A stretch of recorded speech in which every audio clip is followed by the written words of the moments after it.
I watched the moving truck roll away from the house that had sheltered my family for 20 years, the engine's low growl mixing with the sharp snap of the latch on the rear door.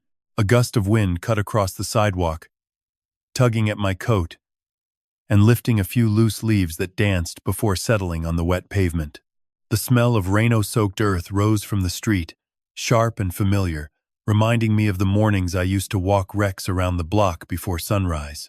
My hands stayed locked on the steering wheel, knuckles whitening as the truck disappeared around the corner, leaving only the echo of its tires on the asphalt. Earlier that day, the house had smelled of roasted turkey and sage, the kind of aroma that usually made the kitchen feel like the heart of the home.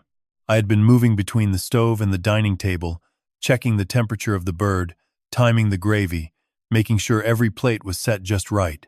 My wristwatch showed 11:30, and the kitchen clock ticked steadily, each second a small reminder that the day was supposed to be about gratitude. Instead, I felt a distance growing between me and the two people who were supposed to share it with me. Lisa moved through the living room with a smoothness that always made me pause. She wore a soft cream sweater that brushed against her arms as she reached for the wine glass on the sideboard. Her voice, when she spoke, was low and melodic, the kind of tone she used when she wanted to smooth over a ripple before it became a wave. "Ethan, could you bring the gravy boat over? I think it's getting a little thick," she said, her smile polite, but her eyes already flicking toward the hallway, where Nathan lingered with his phone. I set the gravy boat down beside the mashed potatoes, the ceramic cool against my palm. "Sure thing," I replied, keeping my tone even. I noticed the way Nathan shifted his weight from one foot to the other, his gaze fixed on the screen as if the words there held more importance than the conversation happening around him. He didn't look up when I approached, only murmured a quiet "yeah" when I asked if he wanted more cranberry sauce. The turkey came out golden, the skin crackling as I lifted it onto the platter. The sound of the knife slicing through the meat was crisp, each cut releasing a puff of steam that carried the scent of herbs and butter. I placed the platter in the center of the table, then stepped back to wipe my hands on a dish towel. The towel felt rough against my skin, a small abrasion that reminded me I was still here, still trying to hold things together. Lisa poured wine into 2 glasses, the liquid catching the light and throwing tiny ruby reflections across the tabletop. She lifted her glass toward me, her eyes meeting mine for a brief second before she turned to Nathan. "To family," she said, her voice warm but edged with something I couldn't place. Nathan lifted his own glass, his movements hesitant, his smile thin. I clinked my glass against theirs, the sound bright and fleeting. After the meal, the conversation drifted to weekend plans. Lisa mentioned a new boutique opening downtown, her hands describing the layout of the showroom as if she could already see the shelves filled with silk scarves and ceramic vases. Nathan nodded along, his replies short, his attention drifting back to his phone every few seconds. I found myself counting the seconds between his glances, noting how often he looked down rather than up at the people sitting across from him. When the dishes were cleared, I lingered in the kitchen, rinsing the last pan under warm water. The water ran over my fingers, steady and soothing, and I let my thoughts wander to the numbers I had been reviewing at work that morning.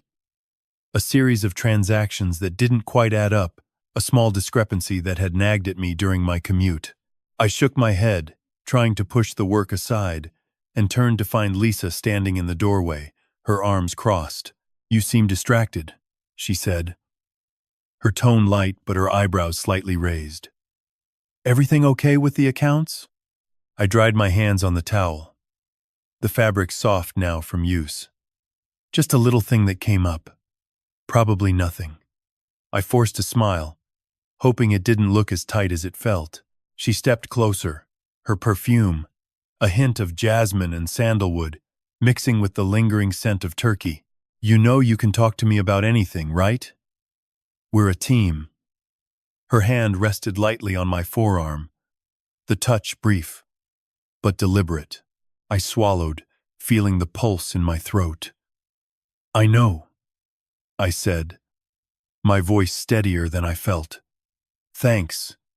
She nodded and walked back toward the living room, her heels clicking softly on the hardwood. I watched her go, the sound of her steps fading as she disappeared into the room where Nathan was already sprawled on the couch, a video game flashing bright colors across the screen. Later, after Nathan had retreated to his room to finish his homework, I found myself alone in the dining area. The table still set with the remnants of the feast. I moved to the sideboard to put away the serving dishes, and that's when I saw it. A white ceramic plate, the one we used for Rex's meals, sitting oddly on the floor near the back door. It was empty, but the sight of it there made my stomach tighten. I bent down, the cool tile pressing against my knees, and picked up the plate. It felt heavier than it should have, as if the weight of the day's unspoken tension had settled into its rim. I turned it over in my hands, noticing a faint smear of something dark near the edge, maybe a bit of sauce, maybe something else. I glanced toward the kitchen, expecting to see Lisa or Nathan, but the hallway was empty. A sudden clatter came from the living room, the sound of a controller being set down hard. I straightened, the plate still in my grip, and listened. Nathan's voice floated out, raised just enough to carry through the open door. "Mom, I don't get why we have to do this again," he said, his tone frustrated but not loud.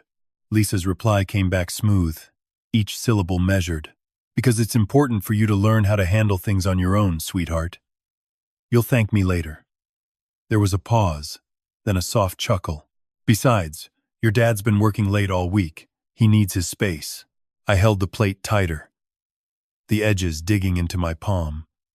The words hung in the air, each one a small stone added to a growing pile I could feel pressing against my chest. I set the plate back on the sideboard, wiped my hands on my jeans, and walked toward the living room. The room was dim, the only light coming from the television screen casting a bluish glow over the couch. Nathan sat slumped, his shoulders hunched, his eyes fixed on the game. Lisa perched on the arm of the chair, one leg tucked under her, her fingers tapping a rhythm on the armrest. "Hey," I said, trying to keep my voice even. "Everything okay in here?" Nathan didn't look up, his thumbs still moving over the buttons. "Yeah," he muttered. "Just stuck on this level." Lisa turned her head toward me, her smile polite but her eyes sharp. "He's been working on it for a while. Thinks he can beat the boss before bedtime." She glanced at the clock on the wall, the hands showing 20 minutes to 8. "You should get some rest, Ethan. Big day tomorrow." I nodded, though those words felt like a thin veil masking something else. I walked into the kitchen to grab a glass of water. The faucet sputtered for a moment before the stream leveled out. The cold water touched my lips, and that simple action helped me steady myself for a moment. While I drank, I caught a glimpse of the dish rack again. The plate was back in its place, but the faint smudge remained if you looked closely enough. I finished washing the dishes and wiped down the counters. Then, I found myself standing in the foyer, pulling my coat from the hook. The house was quiet except for the occasional creak of the floorboards as the old wood settled. I slipped my arms into the sleeves, the fabric brushing against my skin, and paused at the front door. The night air was cool, carrying the faint scent of distant rain and the distant hum of traffic on the main road. I opened the door and stepped out onto the porch. The wooden steps, solid beneath my feet. The streetlight at the end of the path cast a soft pool of light over the driveway, where the moving truck waited with its engine idling low. I watched the driver climb into the cab, the door shutting with a thud that echoed through the quiet night. Then I saw them, Lisa and Nathan, emerging from the house. Lisa's hand rested lightly on Nathan's back as they walked toward the vehicle. She wore a dark coat that swirled around her knees with each step, the fabric whispering against the pavement. Nathan trailed behind, his backpack bouncing with each stride, his head down as if trying to make himself small. I felt a urge to call out, to ask why they were leaving without me, but the words caught in my throat. Instead, I watched as Lisa opened the passenger door for Nathan, helping him settle inside before she slid into the driver's seat. The interior light flickered on for a second, bathing her face in a soft glow as she glanced toward the house, her eyes meeting mine for a heartbeat before she turned the key. The engine roared to life, a deep sound that seemed to shake the porch rails. I lifted my hand, not to wave, but to steady myself against the doorframe, the wood rough under my fingertips. The truck began to move, rolling slowly forward, the tires humming against the asphalt. As it gained speed, I caught the scent of Lisa's perfume again, jasmine and sandalwood, mixing with the exhaust, a fleeting reminder of the closeness that now felt like a memory. I stood there until the taillights faded into the darkness, the night swallowing the vehicle whole. The silence that followed was thick, broken only by the occasional hoot of an owl from the trees lining the street. I lowered my hand, the cold metal of the door handle sending a shiver up my arm, and turned back toward the house. Inside, the foyer lamp cast a warm pool of light, the shadows stretching long across the hallway. I walked to the mirror hanging near the coat rack and caught my reflection. Eyes slightly reddened, jaw clenched, hair a little mussed from the wind. I touched the glass with my fingertip, feeling the smooth surface, and saw the faint line of frustration etched between my brows. I made my way to the living room, sinking into the couch where Nathan had been earlier. The cushion still held the imprint of his weight, the fabric slightly indented where he had sat. I pulled the blanket from the armrest and draped it over my legs, the wool soft against my skin. The television remained off, the screen dark and reflective, showing a faint outline of the room behind me. My thoughts drifted to the numbers from work again, the discrepancy that had seemed trivial at first, but now felt like a thread pulling at a larger web I couldn't yet see. I pressed my palms to my eyes, the pressure grounding me, and inhaled deeply, filling my lungs with the scent of old books and polished wood that lingered in the room. A soft knock at the door pulled me from my thoughts. I rose, the blanket slipping to my legs, and walked to the entryway. Peering through the peephole, I saw Sarah Liang standing on the porch, her coat pulled tight against the chill, a small tote bag slung over her shoulder. Her hair was tucked under a knitted beanie, a few strands escaping to frame her face. I opened the door, the hinges sighing softly, and greeted her with a nod. "Hey, Sarah. Come in." She stepped inside, shaking off the cool air that clung to her shoulders. "Thanks for letting me drop by," she said, her voice warm and familiar. "I thought I'd bring over some of those cookies you like. Double chocolate chip, fresh from the oven." She held out the bag, the scent of baked chocolate drifting outward. I took the bag, feeling the weight of the cookies through the paper. "Thanks, Sarah. That's really kind of you." I gestured toward the couch. "Have a seat. Want some tea?" She settled onto the cushion opposite me, crossing her legs neatly. "Sure, tea would be great. I've been meaning to ask, how's everything going with the accounts? You seemed a bit off at dinner." Her eyes searched mine, genuine concern woven into her words. I poured hot water into 2 mugs, the kettle whistling softly before falling silent. The steam rose, curling in the air, carrying the faint scent of bergamot from the tea bag I dropped in. I handed her a mug, feeling the ceramic warm against my fingers. "I've been looking at some numbers that don't quite line up," I said, choosing my words carefully. "Nothing major, just a little inconsistency that's been nagging at me." I lifted the mug to my lips, the liquid hot enough to make me blink, the flavor bitter and bright. Sarah took a sip, her expression thoughtful. "Sometimes those little things can point to bigger issues, you know? Especially when they involve family money." She set her mug down on the coffee table, the coaster leaving a faint ring. "If you ever need a second pair of eyes, I'm happy to help. I've done a bit of bookkeeping for my cousin's shop last year." I appreciated the offer, the sincerity in her tone cutting through the unease that had settled in my chest. I might take you up on that, I replied. It's good to have someone you trust look over things. She smiled, the corners of her eyes crinkling slightly. Anytime, Ethan. We've known each other long enough to know when something's off. She glanced toward the hallway where Nathan's door was closed, the muffled sound of a video game drifting out. How's Nathan doing? He seemed a bit quiet tonight. I shrugged, the motion small but deliberate. He's been focused on that game.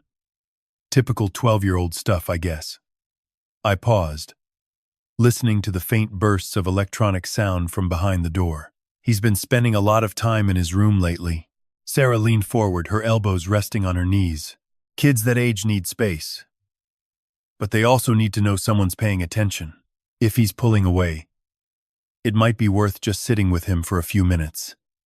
Even if it's just to watch him play. She gave a light laugh. Besides, you never know what you might learn about a game when you're actually watching.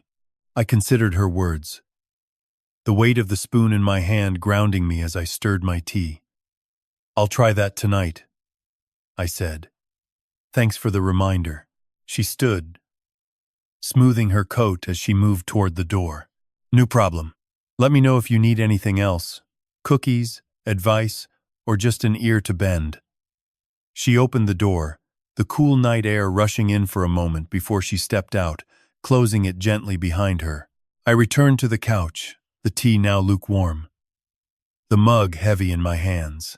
The house felt quieter than before, the absence of Lisa and Nathan's voices leaving a space that echoed with the soft hum of the refrigerator and the occasional tick of the wall clock. I stared at the blank television screen, my reflection a faint overlay on the dark surface, and thought about the plate I had seen earlier, the one meant for Rex, now sitting innocently on the sideboard. A sudden thought struck me. The plate had been out of place, as if someone had set it down in a hurry. I rose. I walked to the sideboard, lifted the plate again, and examined the underside. There, near the rim, was a faint impression, almost like a fingerprint, but smudged, as if pressed quickly, and then wiped away. I set the plate back down, my mind racing with possibilities that felt too big to name outright. Instead of letting the thoughts spiral, I turned my attention to the small tasks that kept me anchored. A stack of mail on the entry table needed sorting. A bill for the garden service lay unpaid, and the grocery list for tomorrow's breakfast waited on the fridge. I began with the mail, pulling out envelopes one by one, feeling the texture of each, noticing the faint embossing of logos and the crispness of fresh paper. Most were routine utility statements, a newsletter from the local library, a coupon for a car wash. One envelope, however, stood out. It was thicker than the rest, the seal unbroken, the address written in a neat flowing script that I didn't recognize. I turned it over in my hands, the weight surprising me. The return address was printed in a small block at the top left corner, a name I hadn't seen before. M. Blackwell, and a street address in a city 2 hours away. My curiosity prickled, but I reminded myself that opening someone else's mail was not something I could do without cause. I placed the envelope back on the pile, deciding to set it aside for later, perhaps after speaking with Lisa about any unexpected correspondence she might have received. The garden service bill lay next, the paper crisp, the amount printed in bold numbers that I whispered to myself. $250. I checked the due date, noting it was still a week away, and slipped the bill into the folder labeled Utilities on the desk beside the phone. Finally, I turned to the grocery list, a scrap of paper pinned to the fridge with a magnet shaped like a tiny dog bone. I read the items: milk, eggs, bread, apples, cheese, and a note in Lisa's handwriting. Rex's treats, the grain-free ones. I smiled despite myself, remembering how she always made sure the dog had his special snacks, even when the rest of the household was rushing. I carried the list into the kitchen, set it on the counter, and opened the fridge. The interior light washed over the shelves, revealing cartons of milk, a carton of eggs, and a loaf of bread wrapped in a paper bag. I reached for the milk, feeling the coolness of the plastic against my palm, and checked the expiration date. It was still good for another 5 days. I closed the fridge door, and as I did, a faint sound caught my attention. It was a soft click from the living room, like a latch being engaged. I walked toward the doorway, peering inside. The room was empty, except for the television, which now displayed a paused frame of a cartoon character, Midlach. The remote lay on the coffee table, its buttons slightly worn from use. I picked up the remote, feeling the familiar weight, and pressed the play button. The cartoon resumed, the bright colors filling the screen, the cheerful music filling the room. I settled back onto the couch, the cushion molding to my shape, and let the animation play for a few minutes. The simple joy of the scene, a small counterpoint to the weight pressing on my thoughts. When the episode ended, I pressed the power button, the screen going dark once more. I set the remote down, the soft click echoing in the quiet room. I stood, stretched my arms above my head, feeling the tension in my shoulders ease slightly, and walked to the window that looked out onto the backyard. The night was deep now, the sky a velvety black sprinkled with stars that seemed to hold their breath. A breeze stirred the leaves of the old oak at the edge of the yard. The sound a gentle rustle that blended with the distant chirping of crickets. I pressed my forehead against the cool glass, the sensation grounding me, and watched as a lone firefly traced a lazy arc across the darkness before disappearing into the night. I turned away from the window, the house settling into its nocturnal rhythm, and made my way back to the bedroom. The door creaked softly as I opened it, the familiar scent of cedar from the closet greeting me. I slipped out of my clothes, folded them neatly on the chair, and slid under the covers, the sheets cool against my skin. Before sleep claimed me, I replayed the scene of the moving truck pulling away, the sound of its engine lingering in my ears, the scent of Lisa's perfume mixing with the night air, the feel of the cold door handle under my palm. I let those sensations settle, not as accusations but as observations, and allowed the darkness to wrap around me, the promise of tomorrow, a quiet presence in the room. The morning light filtered through the kitchen blinds, casting thin stripes across the linoleum as I poured myself a cup of coffee. The steam curled upward, carrying the faint scent of roasted beans that always seemed to steady my thoughts. I set the mug down and reached for my phone, opening the banking app I kept tucked away for household expenses. The screen displayed a list of recent transactions, each line a small confession of where our money had gone. My finger paused on an entry labeled Foreign Wire Transfer, $12,000, investment. The description was vague, the kind of entry that made my accountant's instincts itch. I frowned. I tapped the entry, hoping for more detail. The screen flashed a brief note. Internal transfer. No further information. I leaned back, the chair creaking under my weight, and tried to recall any conversation about an investment. Lisa had mentioned a boutique skincare line once, but nothing concrete. I decided to dig deeper, scrolling back through the past months, to see if any other odd movements had slipped past my notice. "Ethan, are you okay?" Lisa's voice came from the doorway, soft and careful, the way she used when she wanted to steer a conversation without sounding confrontational. She leaned against the frame, her hands wrapped around a ceramic mug that smelled of jasmine and sandalwood, the same scent she wore every morning. I turned to face her, keeping my tone even. "I'm just looking at the household budget. There's a transfer I don't recognize." She smiled, a little too quickly, and took a sip. "Oh, that? I set up a small venture for Nathan's future. Nothing big, just a way to give him a head start. I thought you'd appreciate the foresight." I nodded, letting the words settle. "A venture? May I ask which firm?" Her eyes flickered, just for a heartbeat, before she smoothed her expression. "It's a startup that makes organic serums. Very niche, very promising. I didn't want to bother you with the details until we had something concrete to show." I felt a familiar prickle at the base of my skull.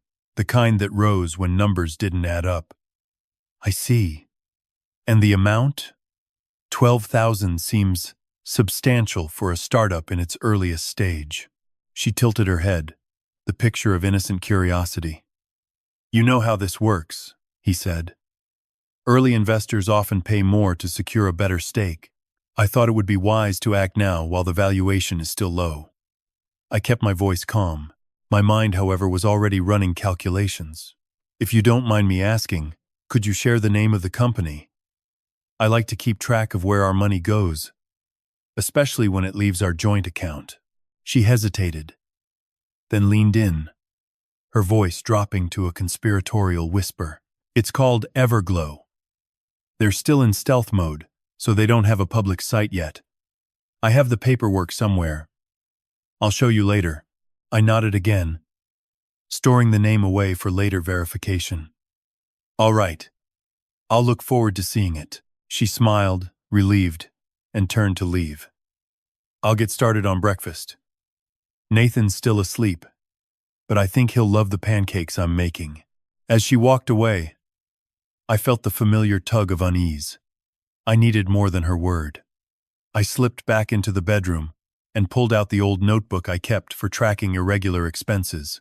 I flipped to a page where I'd noted the grocery list from Thanksgiving, the $250 garden bill, and the mysterious envelope addressed to M. Blackwell that Sarah had mentioned. I wrote down the date of the transfer, the amount, and the vague description. Then I opened the banking app again, this time navigating to the transaction history of our joint account and exporting the last 6 months as a CSV file. I saved it to my laptop, intending to run a quick variance analysis later. A soft knock came at the door. It was Nathan, his hair tousled from sleep, clutching a stuffed dinosaur under one arm. He blinked at me with those wide, earnest eyes that always seemed to search for approval. "Dad, can I have cereal?" he asked, his voice small but hopeful. I offered a smile, and the tension eased slightly. "All right, son. Let me take you inside." I nodded. The words caught in my throat. We walked to the kitchen together, and I poured him a bowl of his favorite honey oat clusters. He poured the milk himself, concentrating hard not to spill. While he ate, I glanced at Lisa, who was standing at the counter, slicing strawberries for a fruit salad. She caught my eye and gave a tight smile that didn't quite reach her eyes. "Did you sleep well?" she asked, her tone light. I took a sip of coffee, buying myself a moment. "I did. Thanks for asking." She nodded, turning back to the fruit. "I'm glad. I have a meeting with a client later today, so I might be out for a few hours. Nathan will be with Sarah, if that's okay with you." I felt a flicker of irritation, but I kept it hidden. "That's fine. Just let me know if anything changes." She glanced at me over her shoulder, her expression softening just enough to be convincing. "Will do." "Thanks, Ethan." After breakfast, I escorted Nathan to the living room where he settled onto the couch with his tablet, the cartoon characters flashing across the screen in bright bursts. I waited until he was absorbed, then slipped out to the garage, where I kept the old tape recorder I'd used during my college days for field recordings. It was a bulky cassette unit, its yellowed plastic casing scratched from years of use. I blew dust off the speaker grill and pressed the power button. A faint hiss filled the air, followed by a soft click as the tape spooled to the beginning. I held the device to my ear, listening for any sign of life. The tape was blank, but the machine whirred smoothly. I smiled, thinking of how this old piece of technology might soon become an unexpected ally. I tucked it into my jacket pocket and headed back inside, pausing at the hallway mirror to adjust my tie. My reflection showed a man who looked composed, but whose eyes held a flicker of something deeper, determination tinged with apprehension. Later that morning, I found myself at the kitchen table with Sarah, who had arrived with a basket of fresh biscuits and a pot of herbal tea. She settled into the chair opposite me, her usual warmth tempered by a hint of curiosity. "Thanks for coming over, Sarah," I said, pouring her a cup. "I could use a second pair of eyes on something." She took a sip, her eyes twinkling. Of course, Ethan. What's on your mind? I slid the printed transaction sheet toward her. I noticed a transfer of $12,000 labeled as an investment. Lisa said it's for a startup called Everglow, but I can't find any public record of it. Do you know anything about her side projects? She leaned forward, studying the numbers with a frown that quickly turned thoughtful. Lisa did mention she was looking into a beauty line, something about organic serums. She said she was meeting a few investors last month, but she never gave me a name. I thought it was just a side hobby, nothing serious. I nodded, feeling the pieces shift slightly. Did she ever mention needing extra funds for it? Sarah hesitated, then spoke slowly. She did mention wanting a little cushion just in case the initial batch needed more ingredients. She said she didn't want to bother you with the details until she had something solid to show. I tapped a finger against the paper, feeling the weight of the numbers. I appreciate her wanting to protect the family's future, but moving that much money without discussion feels off. She reached across the table, placing her hand over mine briefly. I get why you're worried. Lisa's been acting a bit distant lately. I've noticed she's been taking longer trips to the city, saying she's scouting suppliers. I didn't think much of it, but now I wonder if there's more to it. I thanked her for her honesty and stood to refill our cups. As I poured, I glanced toward the hallway where the old tape recorder lay hidden in my jacket. An idea began to form, half-formed but promising. Later, after Sarah left with a promise to keep an eye out for any odd behavior from Lisa, I returned to the study. I set the laptop on the desk and opened the CSV file. I sorted the column by amount, letting the largest numbers rise to the top. The $12,000 transfer sat at the summit, its timestamp showing a date 3 months prior, just after we had returned from our anniversary weekend. I clicked on the entry to see if there were any attached notes or references. The field was blank, except for the cryptic investment. I opened a new browser tab and typed Everglow Organic Serum into the search engine. The results returned nothing but a few unrelated blogs about glow-in-you've dark paints and a defunct cosmetics line from a decade ago. No registered business. No website. No social media presence. My brow furrowed. Either the company was so new it had no digital footprint, or it didn't exist at all. I leaned back, the chair creaking again, and considered my next move. I needed proof. Something concrete I could present if the time came to confront Lisa. The old tape recorder in my pocket suddenly felt less like a relic and more like a potential witness. I imagined placing it somewhere Lisa frequented, perhaps in the living room where she often sat with her design magazines, or in the kitchen near the coffee maker where she liked to linger after breakfast. I heard a soft knock at the study door. It was Nathan, his eyes wide with a mixture of curiosity and apprehension. "Dad, can I show you my new dinosaur sketch?" he asked, holding up a sheet of paper covered in crayon scribbles of a towering green beast. I forced a smile, grateful for the distraction. "Sure, buddy, let's see it." He plopped onto the rug beside me, spreading the drawing across his knees. The dinosaur was fierce, teeth bared, tail curled protectively around a tiny hatchling. He pointed to the hatchling with a stubby finger. "This is the baby," he whispered. "It needs protection."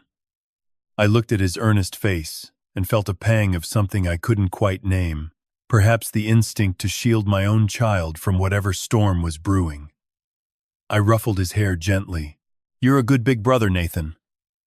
Thanks for showing me." He beamed, then slipped off the rug and headed back to the living room, his footsteps light on the wooden floor. I waited until the house settled into its usual afternoon hum, then slipped out of the study and made my way to the living room. Lisa was curled up on the sofa, a sketchpad balanced on her knees, her pencil moving in quick, confident strokes. She glanced up as I entered, her smile polite but distant. "Hey," I said, keeping my tone even. "Mind if I sit?" She patted the cushion beside her. Of course. What's on your mind? I settled down, noticing the soft fabric of the sofa beneath my palms, the faint scent of her perfume mingling with the lemon polish she used on the wood coffee table. I decided to start with something simple, hoping to ease into the more delicate topic. I noticed you've been going into the city a lot lately, I began. Anything interesting you've found? She set her pencil down, the tip leaving a faint graphite line on the page. Just looking at some new fabric suppliers. I'm thinking about updating the living room curtains. The current ones feel a bit dull. I nodded, watching her eyes flick to the sketchpad before returning to me. That sounds nice. Have you found anything you like? She smiled. A hint of something I couldn't quite place. Perhaps satisfaction. Perhaps relief. I found a silk blend in a downtown showroom. It has a subtle sheen that catches the light beautifully. I think it would really elevate the space. I kept my voice neutral, though my mind was already racing. Silk. Huh? That's not cheap. Did you already put a deposit down? She laughed softly, the sound light and airy. Not yet. I wanted to run it by you first, see what you think. I didn't want to surprise you with a big expense without your input. I felt a flicker of relief, but also a nagging sense that she was testing the waters, seeing how much I would push back.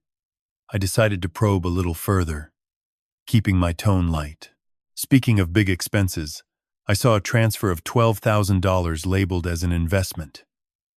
You mentioned something about a startup for Nathan's future. Is that the same thing? Her posture shifted just a fraction, her shoulders tightening ever so slightly. I tucked a strand of hair behind my ear, a gesture I used when I needed to buy time. Yes, that's the one. I thought it would be a nice nest egg for him, something to help with college or a first home down the line. I know it seems sudden, but I believed it was the right move.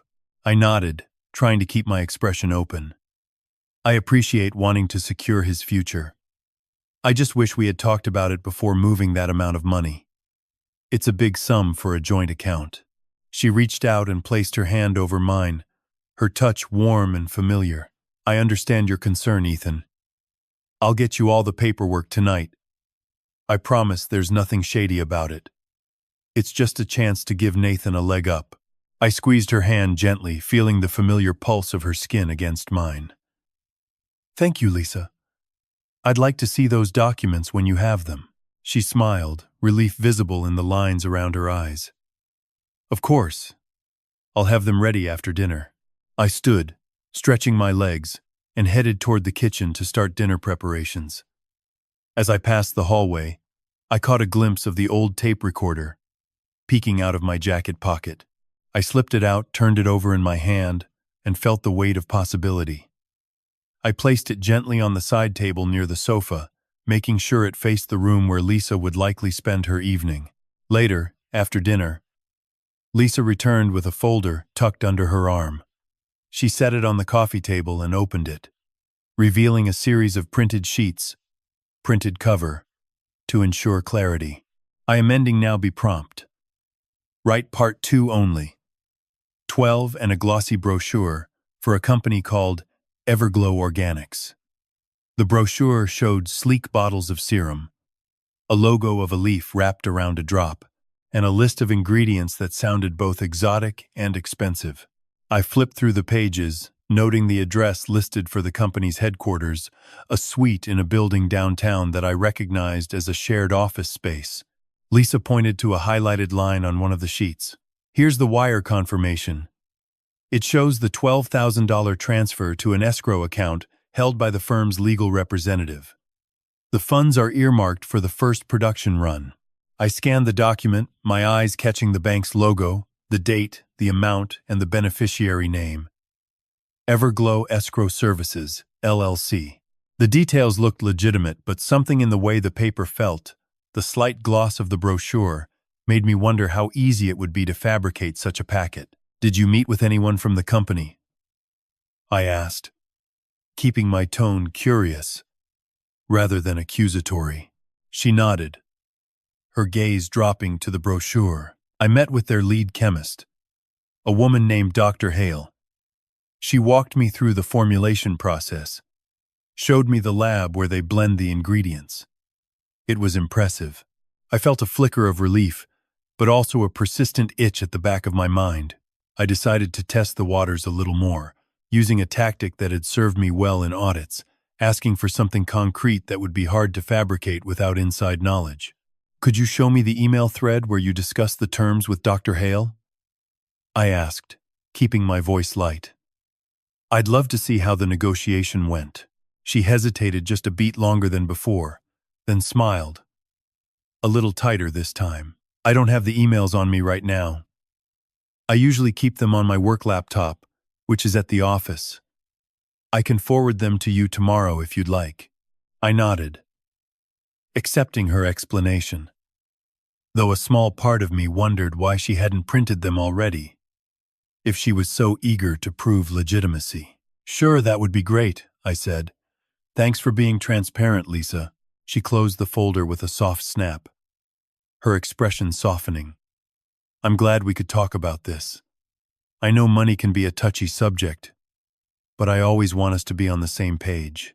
I stood, stretching my arms above my head, feeling the familiar stretch of muscles that had been tight all day. "Me too. Let's get dinner on the table. Then we can relax." We moved to the kitchen together, where I began heating a pot of soup while Lisa set out salad bowls.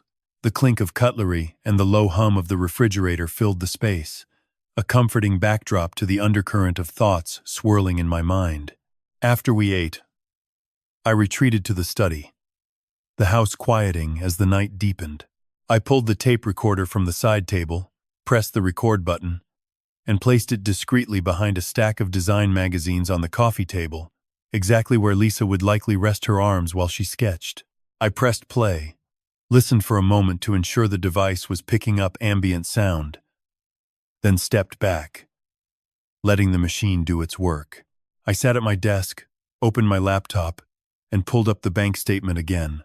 I searched for any other transfers that matched the pattern of the $12,000 movement, round numbers, vague descriptions, timestamps that coincided with Lisa's trips to the city. A few smaller transactions caught my eye. 2 transfers of $2,500 each, labeled consultancy fee, occurring a week apart, both sent to the same offshore account that had received the larger sum. The dates lined up with the days Lisa had mentioned being out for supplier meetings. My pulse quickened. I pulled up a fresh browser tab and searched for the name of the offshore bank that appeared in the transfer details. The results showed a registry in a jurisdiction known for lax financial oversight, the kind of place often cited in offshore shell reports. My stomach tightened. This wasn't just a hopeful investment. It looked like a deliberate move to shield funds from scrutiny. I leaned back, the chair creaking under my weight, and thought about the tape recorder silently gathering sound in the living room. If Lisa had been discussing something she didn't want me to hear, the device might capture it. I waited, eyes half-closed, listening to the distant sounds of the house, the occasional creak of floorboards, the soft hum of the refrigerator, the faint whisper of the wind outside. After about 15 minutes, I heard a soft click from the living room, followed by the murmur of voices. I held my breath, focusing on the faint sounds coming through the recorder's tiny microphone. Lisa's voice floated out, low and deliberate. "I told you I'd handle it," she said, her tone edged with something I couldn't quite place. Perhaps determination, perhaps irritation. "You don't need to worry about the details. Just trust that I know what's best for Nathan." A pause, then a younger voice, Nathan's, soft and unsure. "But Mom, why do we have to keep it secret from Dad? He always helps me with my homework." Lisa's chuckle was gentle, almost affectionate. "Because some things are better handled by grown-ups, sweetheart. Daddy worries too much about money. We don't want him to stress." There was another pause, the sound of a cup being set down softly on a surface. Then Lisa's voice again, a little softer. "The money's safe. It's going to bring us a future we've always dreamed of. You'll see. The recording clicked again, the device capturing the soft rustle of fabric as she shifted position. I felt a mixture of anger and sorrow surge through me, but I forced myself to stay still, to let the machine finish its work. I needed proof, not just suspicion.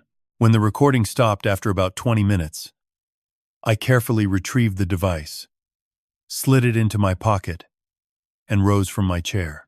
I walked to the living room, glanced at the empty spot where the recorder had been, and saw the faint imprint of its base on the coffee table, a tiny reminder that something hidden had been there. I returned to the study, connected the recorder to my laptop, and played back the audio. The voices were clear enough to transcribe if needed. I saved the file, labeled it with the date and a brief description, then backed it up to an encrypted drive. My mind raced through the implications.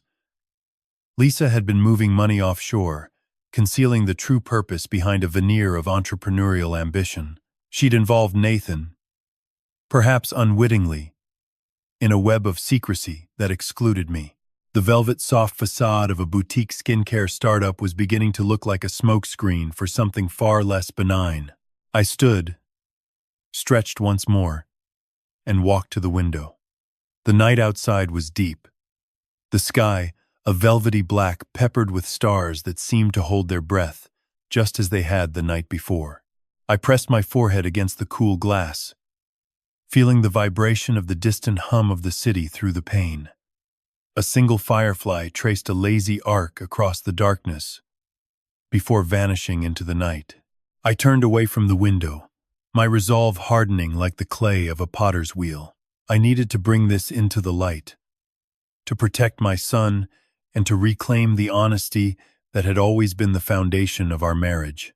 I knew the road ahead would be fraught with tension, but I also knew I could not stay silent any longer. The soft click of the front door opening announced Lisa's return. She stepped inside, her heels clicking against the hardwood, her coat draped over one arm. She paused, noticing my stance by the window, and smiled, a smile that didn't quite reach her eyes. "Everything okay?" she asked, her voice light. I turned to face her, keeping my tone steady, my gaze level. "I'd like to see those Everglow documents tonight, Lisa. And I'd like to go over the transfer details together. Is that okay?" Her smile faltered for a fraction of a second before she steadied it. "Of course. I'll get them ready." She moved toward the kitchen, her steps deliberate, and I felt the weight of the night settle around us like a quiet promise. The house was still, the world beyond the windows hushed, and somewhere in the hallway, a small device continued to hold its breath, waiting for the moment it would be called upon to speak. Moving away from the window, I crossed the living room toward the study, the floorboards creaking under my weight. I eased into the chair, pulled the laptop toward me, and typed my login without hesitation. The screen lit up, showing the joint account summary. My eyes scanned the list of recent deposits and withdrawals, searching for anything odd. A line near the bottom caught my attention. A transfer of $12,000 dated 3 months ago. The destination listed as M. Blackwell. Memo simply read, "Investment." I leaned back, the chair squeaking softly. The number felt large for a line item we had never discussed. I remembered Lisa mentioning Everglow, her boutique skincare idea, a few weeks ago when we were folding laundry. She had spoken of needing seed money, but the amount she gave then sounded more like a few hundred, not 12,000. I opened a new tab and typed Everglow into the search bar. The results showed a handful of Instagram posts, a website under construction, and a LinkedIn profile for a woman named Lisa Bennett describing herself as founder of Everglow Beauty. The site promised organic serums and eco-friendly packaging, yet there were no customer reviews, no press releases, and the domain had been registered only 2 weeks prior. A knock on the study door made me glance up. Lisa stood there, holding a folded sheet of paper, her smile polite, but her eyes darting to the laptop.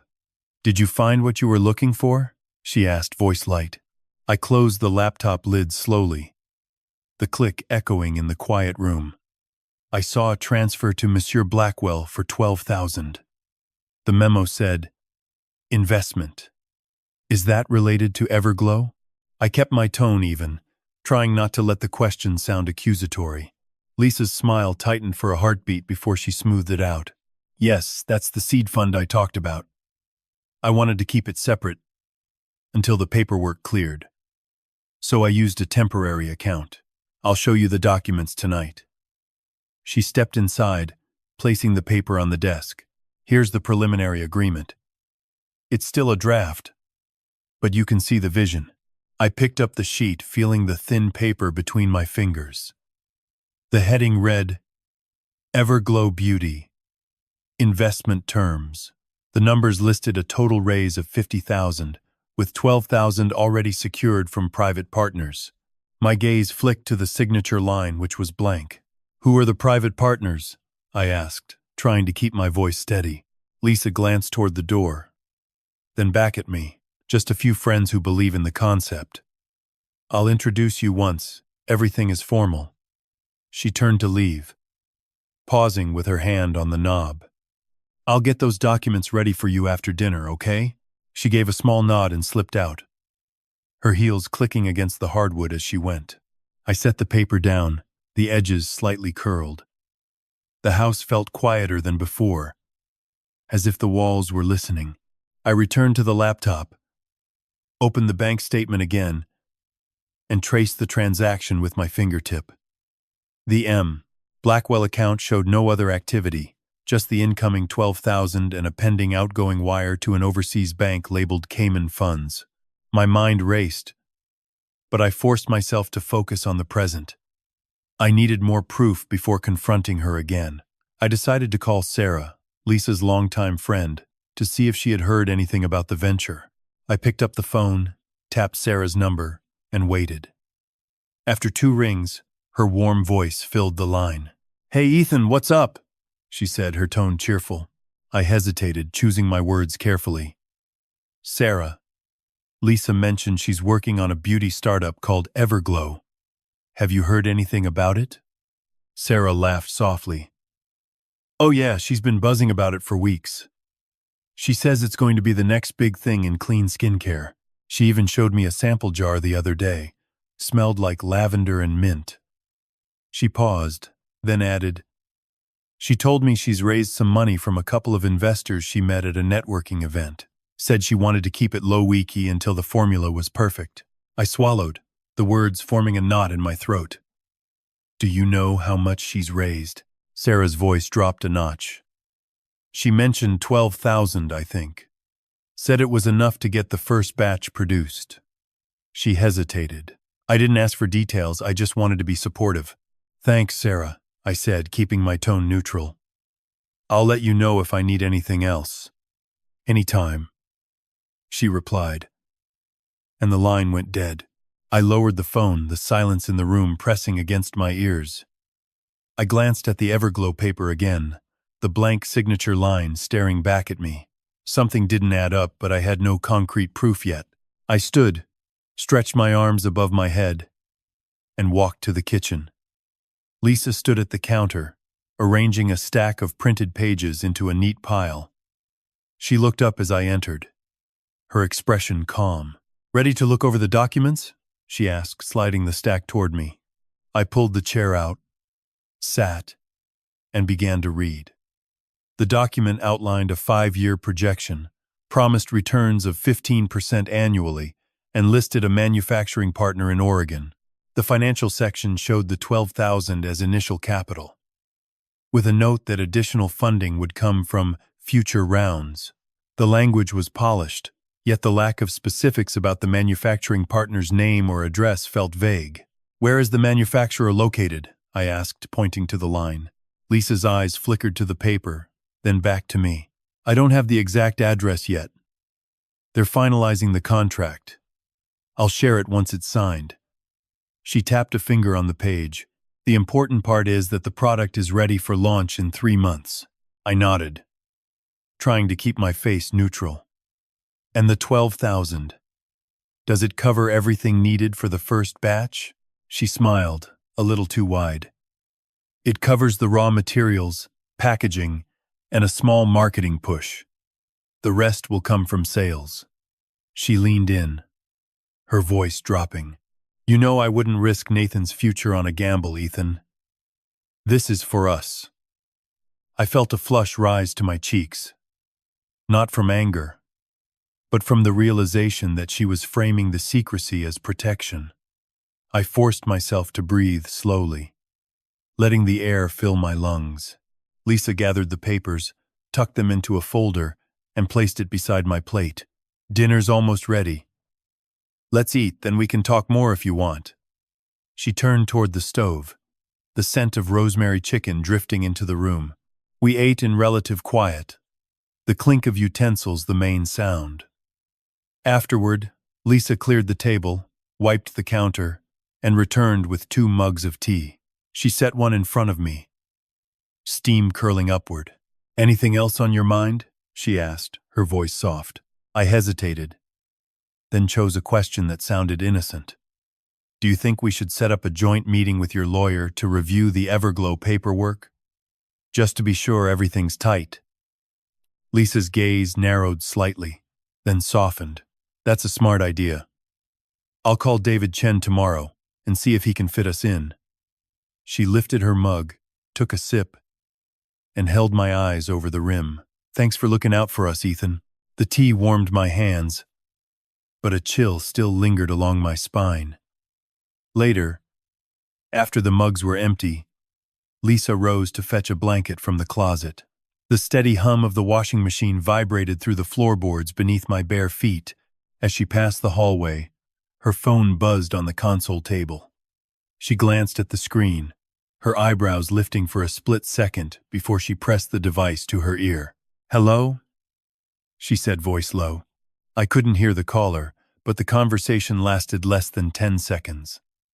She ended the call, slipped the phone into her pocket, and returned to the living room, her expression unreadable. Everything okay? I asked, keeping my tone even. She forced a smile. Just a reminder about a meeting tomorrow. Nothing to worry about.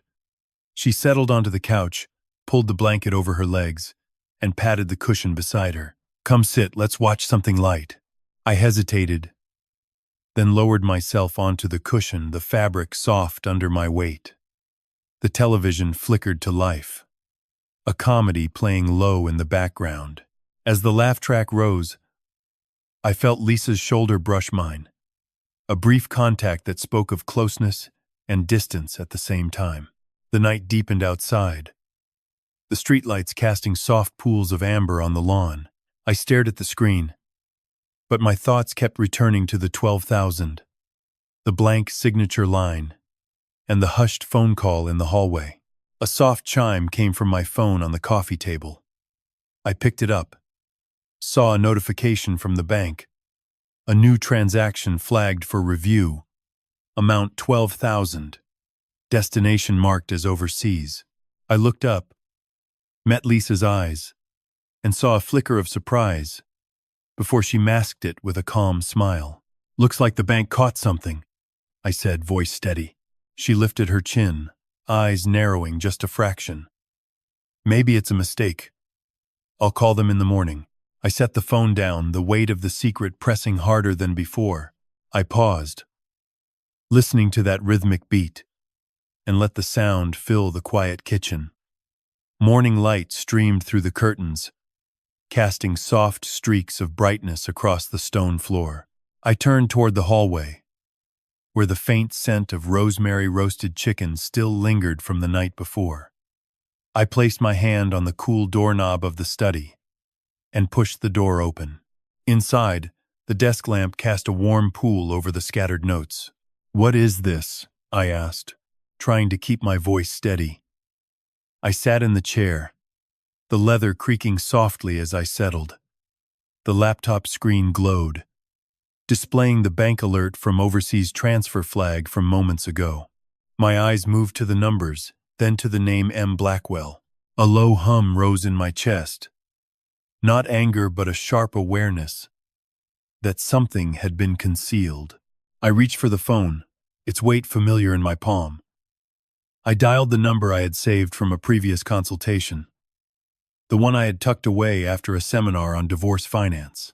The line rang twice before a calm voice answered. "David Chen's office. How may I help you?" the receptionist said. I kept my tone even. "Hello. This is Ethan Mitchell. I'd like to schedule a meeting to discuss a potential separation and financial questions." "Certainly, Mr. Mitchell. Mr. Chen has openings tomorrow at 10:30 or Thursday at 2. Which works for you?" I glanced at the window, where a squirrel darted across the lawn. "Tomorrow at 10:30 would be fine, thank you." "Excellent. I'll note it down. Is there anything else you need to bring?" I thought of the folder Lisa had left beside my plate, the papers about Everglow. Just any documents related to joint accounts or investments. "I'll have them ready." "Perfect. See you tomorrow, Mr. Mitchell." The line clicked, and I lowered the phone. The house settled into a soft silence, broken only by the occasional tick of the wall clock. I stood, walked to the kitchen, and filled the kettle. The hiss of water heating rose, a steady sound that steadied my thoughts. While I waited, I opened the drawer where I kept old college memorabilia. My fingers brushed against a small, plastic-cased voice recorder I had used for lectures years ago. I pulled it out, turned it over in my hand, and remembered the day I had recorded a guest speaker on forensic accounting. An idea formed. Quiet but insistent. I could use this device to capture conversations without raising suspicion. I placed the recorder on the counter, pressed the play button to test it, and heard a faint hiss followed by clear playback of my own voice from a past seminar. The sound was crisp enough for speech. I wiped the device with a cloth, slipped it into my bag, and headed toward the living room. Lisa was on the couch, a blanket draped over her legs, watching a muted sitcom. Nathan sat at the coffee table, coloring a picture of a spaceship. I approached slowly, feeling the weight of the recorder against my side.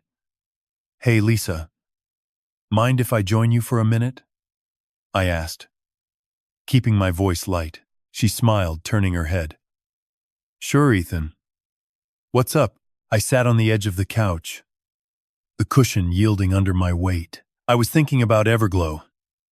I'd like to go over the paperwork together, just to make sure everything is clear for Nathan's future." Her smile faltered for a heartbeat, then returned. "That sounds responsible. I can pull the files after lunch." Nathan looked up, crayon in hand. "Can I show you my drawing?" he said, holding up the page. I leaned forward, the paper close to my face. The spaceship was bright orange, with a tiny flag on its wing. "It looks amazing, buddy. Did you name it?" He nodded. "The Star Runner. It's going to go to Mars." A warm feeling spread through my chest, genuine and unguarded. I ruffled his hair gently. "I hope it gets there safe." Lisa's eyes flicked to the recorder peeking from my bag, then back to me. "You still have that old gadget?" she said, tone teasing. I chuckled. "Just a relic. Thought it might be fun to record Nathan's stories for posterity." She laughed softly. "That's sweet. I'll get those papers ready." The television laughed in the background, a light track that filled the room. I felt the recorder's edge press against my thigh, a small reminder of the plan forming. After a few minutes, I stood, kissed Nathan's forehead, and told Lisa I would see her at dinner. I walked to the hallway, paused at the mirror, and caught my reflection, a woman with tired eyes but a steady jaw. I took a deep breath, feeling the air fill my lungs, and stepped outside toward the car. The engine started with a low growl, and as I pulled onto the street, I glanced at the rear-view mirror. The house sat quiet, its windows dark except for the kitchen light where Lisa stood, watching me leave. I drove toward the downtown office building, the city waking around me. The sound of tires on wet pavement blended with distant sirens. I arrived 10 minutes early, parked, and sat in the driver's seat. hands resting on the wheel. I opened the bag, checked the recorder, and slipped it into my coat pocket, feeling its solid shape against my side. A receptionist greeted me with a smile. "Mr. Chen will see you now." I followed her down a corridor lined with framed diplomas, the carpet muffling my steps. Mr. Chen's office was spacious, shelves heavy with law books. He rose from his desk, extended a hand, and invited me to sit. "Thank you for coming in, Ethan," he said, voice professional but kind. "What brings you in today?" I placed the recorder on the desk, the metal catching the light.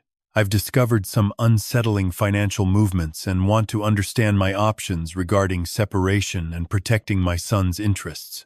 He nodded, steepling his fingers. "Let's start with what you know. Walk me through the timeline." I began recounting the Thanksgiving plate incident, the mysterious envelope, the $12,000 transfer, the overseas flag, and Lisa's phone call. I spoke clearly, keeping my emotions in check, letting the facts lay bare. Mr. Chen listened, occasionally jotting notes, his expression attentive. When I finished, he leaned back. "Based on what you've described, the transfer to an offshore account raises serious concerns. Under state law, moving marital assets without consent can be considered fraud. You have grounds to request a temporary restraining order on those funds and to pursue a full accounting." I felt a flicker of relief, tempered by caution. "What about the waiting period for divorce?" He explained that the state required a cooling-off period of 60 days before a final decree could be entered, but that mediation could begin immediately to address custody and support. "We can file a motion for emergency relief on the assets while we negotiate," he said. I asked about evidence. "Would a voice recording be admissible if it captures her admitting to hiding money?" He smiled faintly. "If obtained legally, meaning you are a party to the conversation or have consent, it can be powerful. We'll need to ensure it meets the rules of evidence, but it's certainly worth pursuing." I nodded, the recorder's weight reassuring in my pocket. "I'll gather what I can and keep you informed." He stood, shaking my hand. "We'll move quickly. Keep me updated on any new developments." I left the office, the city sounds rushing past as I walked to my car. The recorder pressed against my side, a quiet promise of clarity to come. I drove home, thoughts turning to how best to place the device where Lisa would least expect it. I pulled into the driveway, grabbed the bag, and entered the house. The kitchen smelled of simmering sauce. Lisa was stirring a pot on the stove, Nathan setting the table. I kissed her cheek, whispered that I would be upstairs for a moment, and slipped the recorder into the hollow of the turkey carcass left over from Thanksgiving, tucking it beneath the foil where it would stay hidden yet close enough to catch sound. I returned to the living room, sat beside Nathan, and watched him finish his drawing. The afternoon light softened, and I felt the steady beat of hope beneath the uncertainty, a sense that I was finally taking a step toward reclaiming what mattered. 3 days after the Thanksgiving incident, I found myself staring at the bank statement again. The numbers blurred as I tried to make sense of the $12,000 transfer labeled only as investment. My fingers traced the printed line, feeling the cheap paper thin under my thumb. A soft click came from the kitchen. Lisa appeared in the doorway, her smile tight as she wiped her hands on a dish towel. "You look troubled, Ethan," she said, voice smooth as ever. "Is something wrong with the account?" I forced a laugh, hoping it sounded natural. "Just checking the numbers. You know how I am. Always double-checking." She stepped closer, her eyes flicking to the paper. "You always worry about the little things. Maybe you should let the professionals handle it." She plucked the statement from my hand and slipped it into the pocket of her cardigan. "Come, let's get some fresh air. Nathan's waiting for his soccer practice." I followed her out, the crisp autumn air biting at my cheeks. The driveway was empty, except for Lisa's sedan, its engine humming low. Nathan sat in the passenger seat, headphones on, eyes fixed on the tablet in his lap. He barely glanced at me as I opened the rear door. "Hey, buddy," I said, trying to keep my voice light. "Ready for practice?" He slipped off one earbud, gave a half-hearted smile. Yeah, Dad. Coach said we'll work on passing today. Lisa started the car, the interior lights casting a soft glow on her face. You've been working late lately, Ethan. Don't forget to eat something proper. She reached over and patted my knee, the gesture feeling more like a check than comfort. The drive to the field passed in silence, the radio murmuring a low-wee talk show I didn't really hear. When we arrived, Nathan hopped out and jogged toward the field, his backpack bouncing. Lisa turned to me, her expression shifting just enough that I caught a flash of something sharp behind her smile. You've been distant, she said, voice low enough that only I could hear. If you keep pulling away, Nathan will start to wonder why his dad isn't around. I swallowed, feeling the weight of her words like a stone in my chest. I'm not pulling away, Lisa. I'm just trying to figure things out. She tilted her head, the motion practiced, almost rehearsed. Figure them out quickly. For Nathan's sake. She gave my shoulder a quick squeeze before turning and walking back to the car, the door closing with a soft thud. I stood alone on the sideline, watching my son sprint across the grass, his laughter mixing with the shouts of other kids. A knot tightened in my stomach each time I saw him glance toward the sideline, as if checking whether I was still there. After practice, he trudged over, cheeks flushed, and shoved a water bottle into my hands. Thanks, Dad, he mumbled, eyes down. Mom says I need to drink more. I forced a smile. Anytime, buddy. As he walked away, I noticed the way he hesitated before crossing the parking lot, his gaze flicking to the car where Lisa waited. He slipped inside without a word, the door shutting softly.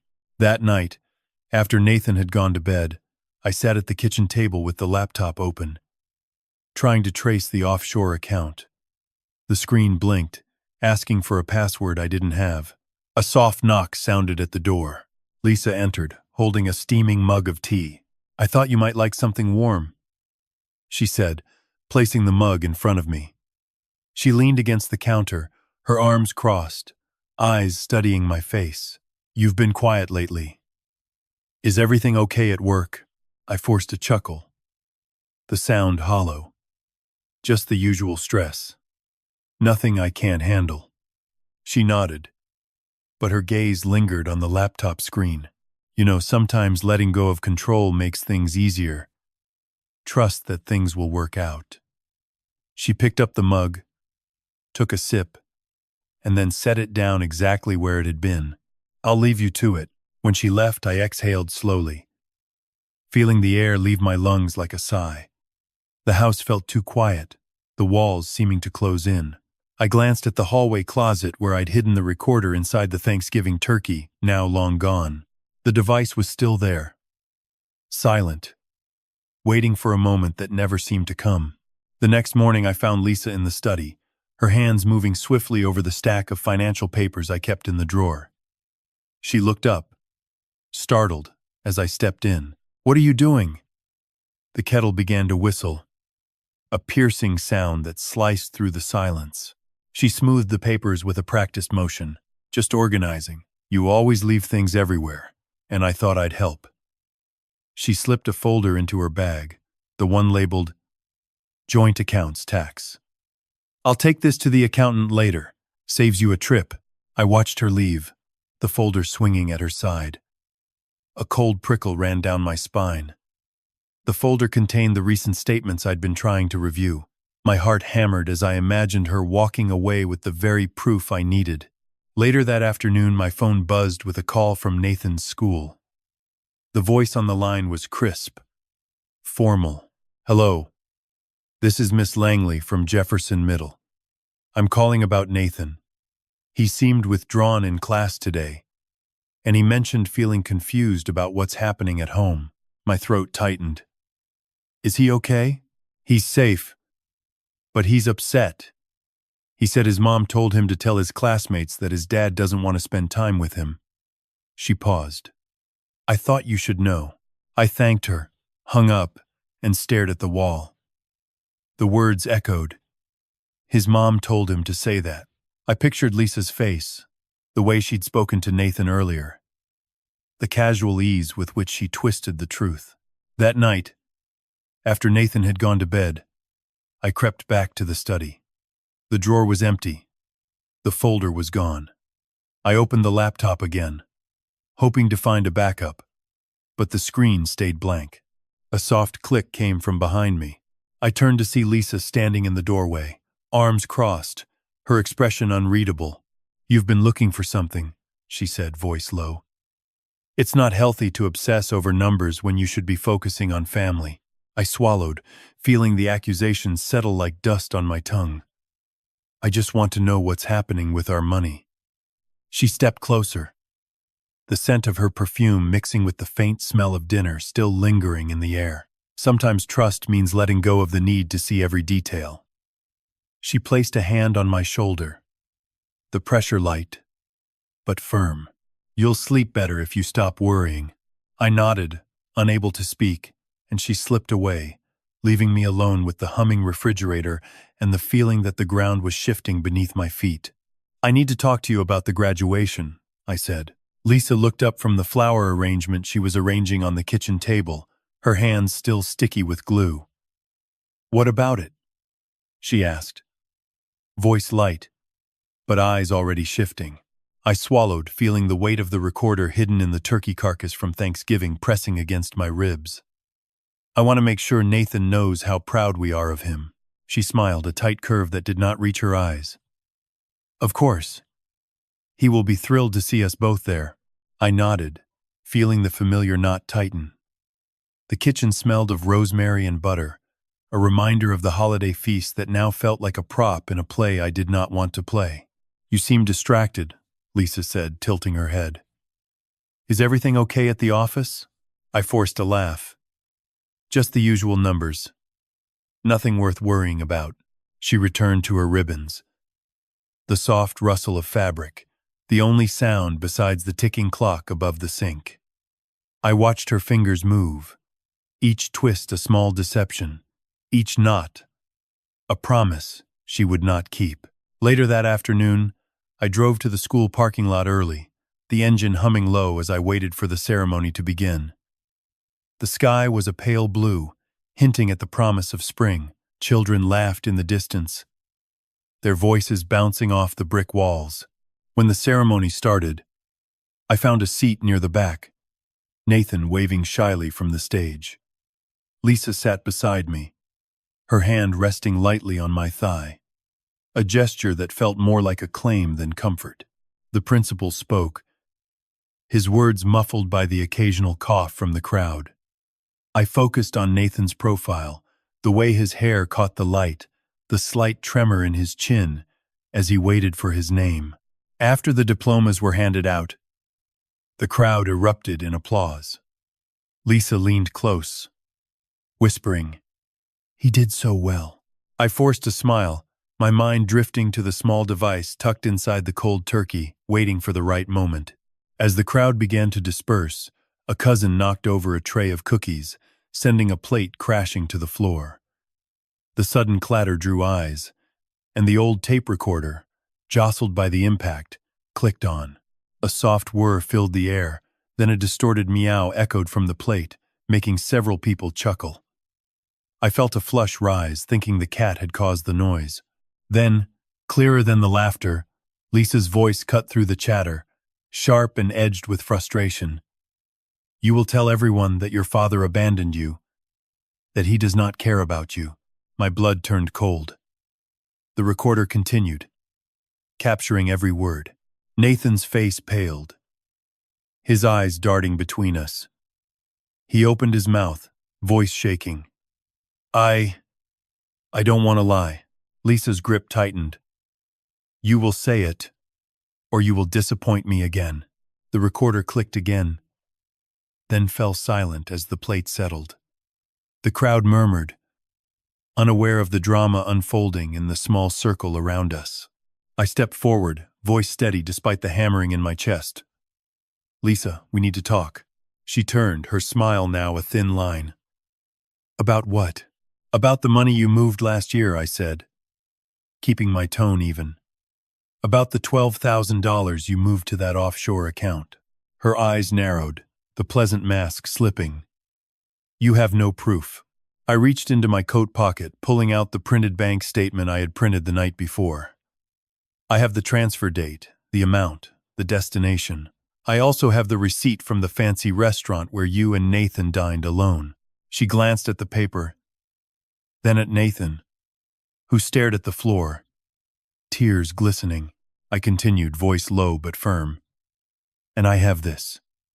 I held up the small recorder, the tape still inside. It captured your instruction to him to lie about me. A murmur rippled through the onlookers. Some stepped back. Others leaned in, curious. Lisa's cheeks flushed, then paled. She opened her mouth, then closed it, searching for words that would not come. Nathan looked up, his voice clearer now. Mom, I'm sorry. I didn't want to lie. She swallowed, her shoulders dropping. I thought I was protecting you. I felt a strange mix of relief and sorrow. The recorder had done its job. The truth spilling out like water from a broken dam. The principal approached, sensing the tension. Is everything all right here? I handed him the statement and the recorder, explaining briefly what had transpired. He nodded, his expression serious. Lisa's lawyer, who had arrived moments earlier, stepped forward, his face grim. We will need to discuss this privately. She nodded, allowing him to guide her away, her steps slower than before. Nathan rushed to my side, hugging me tightly. Thank you, Dad, he whispered, his breath warm against my neck.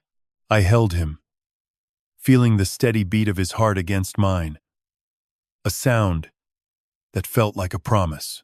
Later that evening, after the crowd had dispersed and the school lights dimmed, I sat on the bleachers alone, the night air cool against my skin. The distant hum of traffic was a soft reminder that life moved on, even as my world had shifted. I pulled out my phone, dialing the number of my attorney, David Chen. The line rang twice before he answered. David, I need to file for temporary custody and start the fraud investigation, I said, keeping my voice steady. He responded calmly, I will file the motions first thing tomorrow. We have enough to request a temporary restraining order if needed. I thanked him, feeling a weight lift just enough to breathe. As I walked home, the streetlights cast long shadows, each step a quiet affirmation that I had reclaimed my voice, if not my peace. I gripped the edge of the desk and pulled the drawer open, my fingers brushing the cool metal of the envelope I had hidden there weeks ago. The paper inside felt thin, almost fragile, as if it might tear at the slightest touch. I pulled it out and unfolded it slowly, the creases whispering like dry leaves. The numbers stared back at me. $12,000 transferred to an offshore account in the Cayman Islands. My breath caught, not because I feared the amount, but because I feared what Ethan would do when he saw it. I had watched him move through the house that morning, his steps measured, his eyes flickering toward the study where I kept our financial records. He had paused at the doorway, his hand resting on the frame, and asked if I had seen the missing statements. I had lied smoothly, saying I had filed them away for safekeeping. Now the lie felt like a thin thread, ready to snap under the slightest tension. I heard the front door open and close, the familiar click of the lock engaging. Ethan's voice floated up the stairs, calm and measured, asking if I had finished sorting the mail. I forced my voice to stay even, telling him I had just finished and was about to make tea. The words tasted stale, but they bought me a few moments. I slipped the envelope back into the drawer, closed it softly, and hurried to the kitchen. I poured the water into his favorite chipped mug, the one with the faint blue stripe near the rim. As the steam rose, I caught my reflection in the dark surface of the tea. Eyes wide, lips pressed tight. I was a woman who had spent years mending cracks, now at risk of breaking apart entirely. A soft knock came at the office door, startling me. I set the mug down, wiped my palms on my jeans, and called out, Come in. Ethan stepped in, his tie slightly loosened, his face a mask of polite concern. He placed a folder on the desk, the label reading, Legal Consultation, David Chen. I felt a knot tighten in my stomach. Not from fear of the lawyer, but from the realization that he was already moving ahead of me. David thinks we should talk about the settlement, Ethan said, his voice low, as if we were sharing a secret. He says it's better to settle now than to let things drag out. I nodded, my fingers tightening around the mug's handle. What does he suggest? I asked, trying to keep my tone light. He opened the folder and slid a single sheet toward me. The heading read, Request for Financial Disclosure. My eyes scanned the lines, each one a potential trap. He wanted full disclosure of all accounts, offshore holdings, and any transfers made in the last 12 months. My pulse throbbed in my throat. I could feel the heat rising in my cheeks, not from anger but from the sudden, sharp awareness of how exposed I was. Are you sure this is necessary?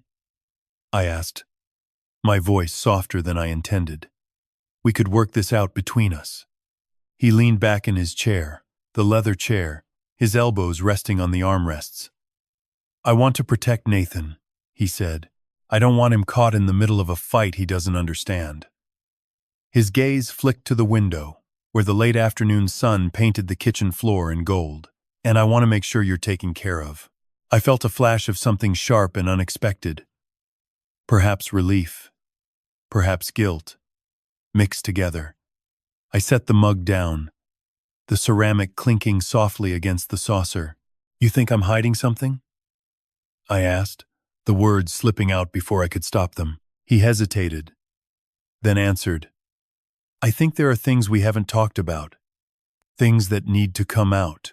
The air between us felt charged, like the moment before a storm breaks. I could hear the distant hum of traffic outside, the occasional bark of a dog, the soft ticking of the wall clock. Each tick seemed to measure the seconds slipping away from the life we had built.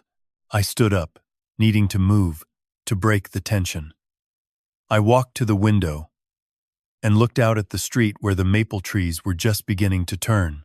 Their leaves whispered as a breeze stirred them, a sound that reminded me of the quiet conversations we used to have over breakfast before the world got complicated. Do you remember when we first moved into this house? I asked, my voice barely above a whisper. We painted the nursery together, you and I. You complained about the smell of the paint, but you stayed until the last brushstroke was done. He smiled, a small tired thing that didn't reach his eyes. I remember. You were stubborn about the shade of yellow, said it would make the room feel like sunshine. I let out a soft laugh, the sound fragile. We were so sure we could build something lasting. He stood as well, his movements deliberate. We still can, he said. But we need to be honest with each other. About the money, about the plans we made, about what we want for Nathan. I nodded, feeling the weight of his words settle on my shoulders like a coat too heavy for the season. I turned back to the desk, opened the drawer again, and pulled out the envelope. This time I did not hide it.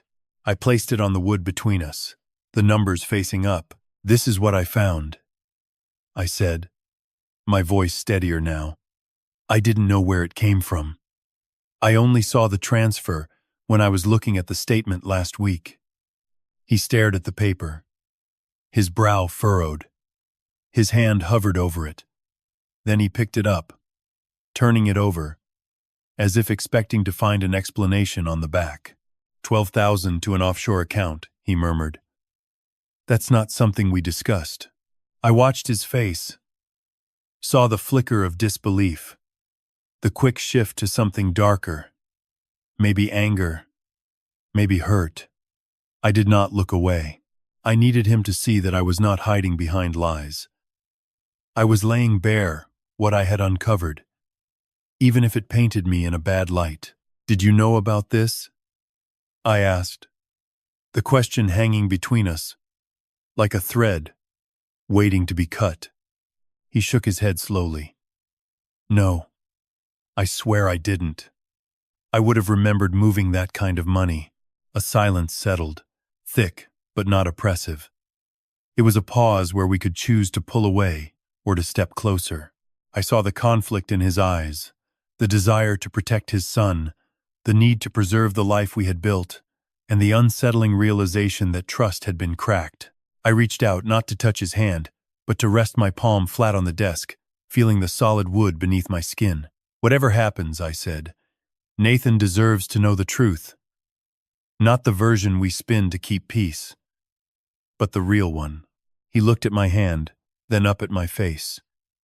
His expression softened just a fraction, enough to let me see the worry lining his brow. I agree, he said. We'll figure this out together for him.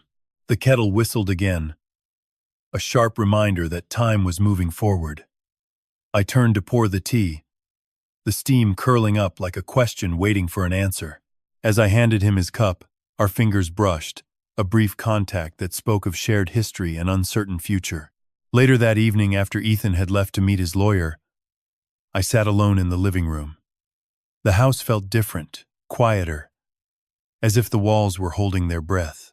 I opened my laptop and pulled up the bank statement again, scrolling through the lines of numbers. My mind raced, not with fear of exposure, but with a fierce determination to protect what mattered most. I thought about Nathan's laughter at dinner, the way he would steal a bite of my dessert and grin with chocolate on his chin. I thought about the evenings we spent reading together, his head resting on my shoulder as we turned the pages of a well-worn storybook. Those moments were the foundation I wanted to preserve, even if the ground beneath us was shifting. A soft chime from my phone pulled me from my thoughts. A message from Sarah. Hey, heard you and Ethan were talking. Everything okay? I stared at the screen, her concern a lifeline I wasn't sure I deserved to grab. I typed back slowly, my thumbs hovering over the keys. We're talking. It's complicated. I'll let you know when I have more. I hit send, then set the phone down. The house settled into a gentle hush, the kind that comes after a storm has passed, but the air still smells of rain. I leaned back in the chair, closed my eyes, and listened to the quiet. In that stillness, I felt a resolve forming, steady and sure. I would face whatever came next, not as a woman hiding secrets, but as a mother determined to safeguard her son's future. The gavel's sharp crack rang through the quiet courtroom, vibrating against the bench where I sat. My palms felt slick against the cool wood, and I pressed them together to steady the tremor that threatened to rise. The air smelled of polished oak and faint antiseptic, a scent that always reminded me of the hospital where Nathan was born. I kept my eyes fixed on the judge, a woman with silver hair pulled back into a tight bun, her expression calm but authoritative. Miss Bennett, the judge said, her voice steady. You are aware of the charges brought against you? I swallowed, feeling the dryness in my throat, and answered, Yes, Your Honor. My answer came out softer than I intended, and I cleared my throat before continuing. The prosecutor, a man in a dark suit, with a tie that seemed too bright for the somber room, stood and began to speak. The state alleges that you deliberately transferred $12,000 from a joint marital account to an offshore account, concealing the transaction from your husband and using those funds for personal gain. He paused, letting the words settle, then added, We have bank records, testimony from the financial institution, and a recorded conversation in which you instructed your son to deceive his father about his feelings. I felt a flutter in my chest. Not panic, but a sharp awareness that the moment of reckoning had arrived. My gaze flicked to Ethan, who sat stiff-legged beside his attorney, his hands clasped tightly on his lap. He did not look at me. His stare was fixed on some point beyond the bench, his jaw tight. The prosecutor continued. We also have a receipt from an upscale restaurant showing you and your son dining alone on the night of the transfer, contradicting any claim that the money was used for a family investment. He glanced at the evidence table, where a crisp white envelope lay beside a printed bank statement. My attorney, a woman with kind eyes and a no-nonsense bob, leaned forward and whispered, "Remember, we have explained the context. Stay calm." I nodded, feeling the weight of her hand on my forearm for a brief second before she sat back. When it was my turn to speak, I rose slowly, feeling the wooden chair creak beneath me. "Your Honor, I admit that I moved the money," I began, my voice clear, despite the nervous flutter in my chest. "I did not do it to hurt Ethan or to deprive Nathan of anything. I believed I was securing a future for my son, a safety net should something happen to our primary income." I kept my hands visible, resting them lightly on the podium, and avoided gesturing too wildly. I went on, "I never intended to deceive Ethan about the purpose. I thought we had discussed setting aside funds for emergencies, and I misunderstood his silence as agreement." My eyes met his for a fleeting second. His expression remained unreadable, but I saw a flicker of something, perhaps disappointment, perhaps hurt, cross his features before he looked away. The prosecutor objected. "Your Honor, the defendant is attempting to rewrite intent after the fact." The judge raised a hand. "Overruled. Please continue." I took a breath, feeling the cool air fill my lungs, and said, "When I realized the transfer had been discovered, I felt fear. Not of losing money, but of losing the trust my son placed in me. I wanted to protect him from the fallout, even if my method was misguided." I let my voice drop slightly, hoping the sincerity would reach the bench. The judge considered my words, then turned to the prosecutor. "Do you have any further evidence?" she asked. He nodded and called a witness. The bank manager who had flagged the offshore transaction. The manager, a middle-aged man with glasses that slid down his nose, testified, "We noticed the unusual pattern. A large sum moved to an account in the Cayman Islands under Miss Bennett's name. The transaction lacked the typical documentation we expect for legitimate investments." He added, "When we contacted the account holder, she confirmed the transfer, but could not provide details about the purported startup." I felt a tight knot in my stomach as the manager spoke, but I kept my expression neutral, focusing on the texture of the wooden podium beneath my fingertips. Next, the prosecutor played the audio recording from the old voice recorder Ethan had hidden in the turkey. The crackle of static gave way to my own voice, low and urgent, saying, "Nathan, you need to tell everyone that your father doesn't want to be involved, that he's not interested in your life." Then Nathan's small voice, hesitant, replied, "Okay, Mom." The courtroom fell silent. The only sound, the faint hum of the air conditioning unit. I felt heat rise to my cheeks, not from shame but from the stark exposure of a private moment turned public evidence. My throat tightened, and I swallowed hard, trying to keep my composure. When the recording ended, the prosecutor declared, "This demonstrates a clear pattern of manipulation, using the child to create a false narrative that serves the defendant's purpose." Add a colon to shift from narration to direct, quote, "clearer." My attorney stood, her voice calm but firm. "Your Honor, the recording was obtained without the defendant's knowledge, and its relevance to the financial charge is tangential at best." She glanced at me, then continued, "Miss Bennett acted out of a misguided attempt to provide for her son, not out of malice. She has no prior criminal record, and she has been the primary caregiver for Nathan throughout his life." The judge nodded, then turned to me. "Miss Bennett, do you have anything else to add before I consider my decision?" I shook my head, feeling the weight of every word I had spoken settle in my chest. "No, Your Honor." The judge leaned forward, her eyes locking onto mine. After reviewing the evidence, the bank records, the restaurant receipt, the recorded conversation, and testimony, I find that the defendant has committed financial fraud by concealing a substantial transfer and using deception to help it. Consequently, I order the following. First, the defendant shall pay restitution of the $12,000 plus applicable interest to the joint marital account. Second, the defendant is prohibited from serving as a director or officer in any corporate entity for a period of 5 years. Third, and most importantly, the court awards sole legal and physical custody of Nathan Mitchell to his father, Ethan Mitchell, with supervised visitation for the defendant as deemed appropriate by a family court evaluator. Finally, the defendant's professional license as an interior designer is suspended pending a review by the state licensing board.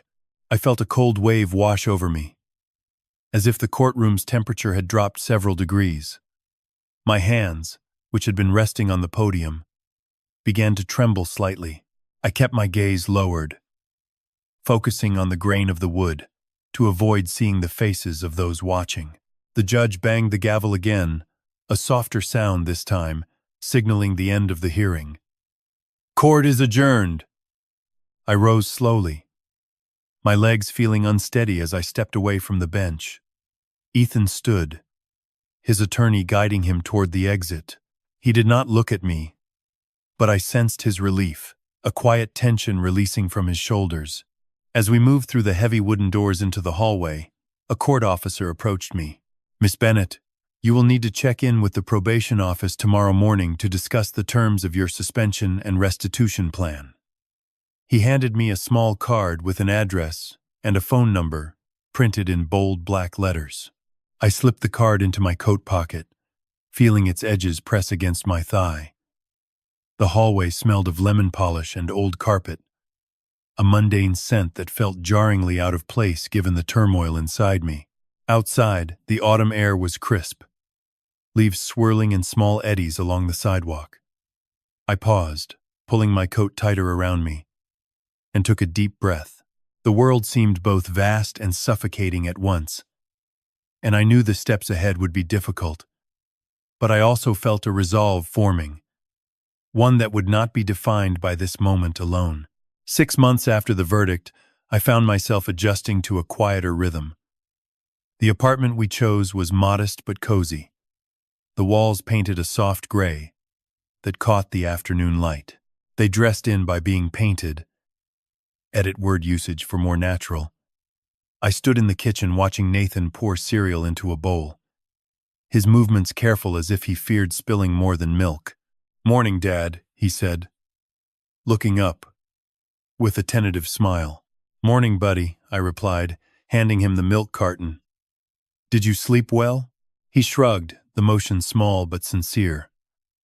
"Yeah, I had a weird dream about the courtroom again." I poured myself a cup of coffee, the aroma filling the space between us. Dreams like that usually fade when we focus on what's ahead. Edit word usage for more natural. He nodded, eyes drifting to the window, where a squirrel darted across the fence. "I still miss Mom's pancakes." I felt a sharp pain, but I kept my voice steady. "Mom added cinnamon to the cake, right?" Add a question mark to the question. A faint smile touched his lips. "Yeah, she always said it made them special." I set the cup down and leaned against the counter. "We can make them together sometime if you'd like." His eyes brightened. "Really? You'd teach me?" "Sure," I said. "I'll show you the flip." We fell into a comfortable rhythm, the morning light shifting as we talked about school, friends, and the new baseball team he'd joined. That afternoon I met Sarah at the corner coffee shop she liked. She waved from her seat, a latte steaming fiercely in front of her. Add a comma to separate the two clauses clearly. "Hey, Ethan," she said, sliding into the chair opposite me. "You look lighter." I smiled, taking a sip of my black coffee. "Thanks. It feels like a weight lifted." She leaned forward, eyes bright. "You know, I've been thinking about Lisa. She's been coming in here sometimes, just to get a coffee to go. She never stays long." I nodded, keeping my voice even. I saw her the other day near the park. She seemed withdrawn. Sarah's brow furrowed. I heard she's been taking odd jobs, cleaning offices and stuff. She told me she's trying to get back on her feet. I considered her words. It's a start.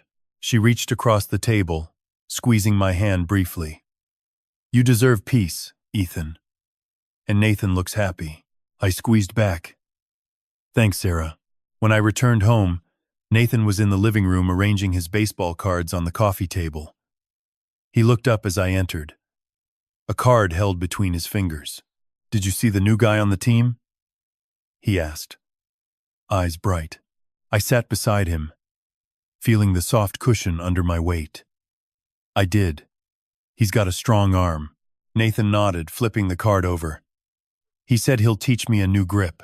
That's great, I said. What position do you want to play? He thought for a moment, then shrugged. Pitcher, maybe. I like throwing. I smiled. You've got a good arm for it. He looked down at his cards, then back at me. Do you think Mom will ever come to a game? I hesitated, choosing my words with care. I don't know what the future holds for her, but I know you'll always have a place in the stands. He nodded, his expression softening. Thanks, Dad. Evening settled, and I sat on the balcony with a notebook, the city lights flickering below. I reviewed a few ledger entries, the numbers familiar and comforting. A soft knock at the door drew my attention. I opened it to find Lisa standing there, her hair pulled back loosely, a simple coat draped over her shoulders. She held a small box wrapped in plain paper. May I come in? She asked. Voice quiet but steady. I stepped aside, gesturing to the living room. Of course. She entered, placing the box on the coffee table. I wanted to give you this, she said. It's Nathan's favorite chocolate bar from the store near his school. I looked at the box, then at her. Thank you. She shifted her weight, hands clasped loosely. I've been thinking a lot about what happened. I miss him.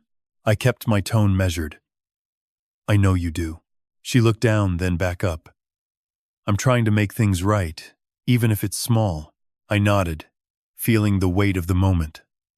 Small steps are also very important. Add ending quotation mark. She gave a faint smile.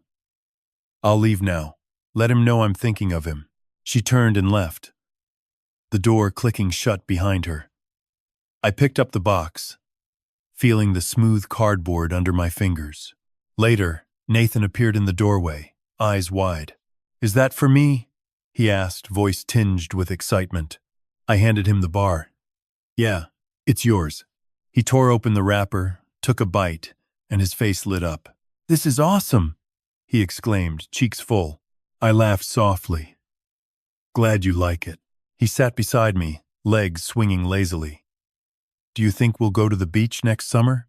I considered the question, feeling the steady beat of hope. I'd like that, I said. We'll plan it together. He grinned, eyes shining. Yeah. We can build a sandcastle. The night deepened, and I felt a quiet certainty settle in my chest. The days ahead would hold work, school, and simple joys. We would move forward, not forgetting the past, but not letting it dictate our steps. It's good to see you smiling, Dad, Nathan said, handing me a glass of lemonade as we sat on the porch steps. I held the cup, feeling the cold condense on my palm, and glanced at the quiet street where the maple trees swayed in the light breeze.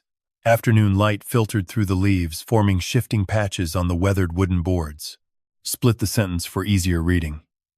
Thanks, son, I replied, my voice soft. How did practice go today? He shrugged, kicking a small pebble with the tip of his shoe. Coach said my throw is getting better. I still need to work on my grip. I nodded, remembering the way he had gripped the baseball card earlier, his fingers tracing the edges with quiet concentration. You'll get there. Keep listening to your coach. He looked up, eyes bright. Do you think we could go to the lake this weekend? I want to try skipping stones. I smiled, feeling a warmth spread through my chest. We can plan that. Saturday morning, after your game, we'll pack a picnic and head out. He clapped his hands once. A small sound of excitement. That would be awesome. Just then, a soft knock came from the front door. I set the glass down and rose, the wooden step creaking under my weight.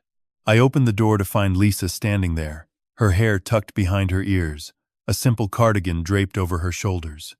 She held a small envelope in her hand. "May I come in?" she asked, her voice low but steady. I stepped aside, gesturing toward the living room. "Of course." She entered, placing the envelope on the coffee table.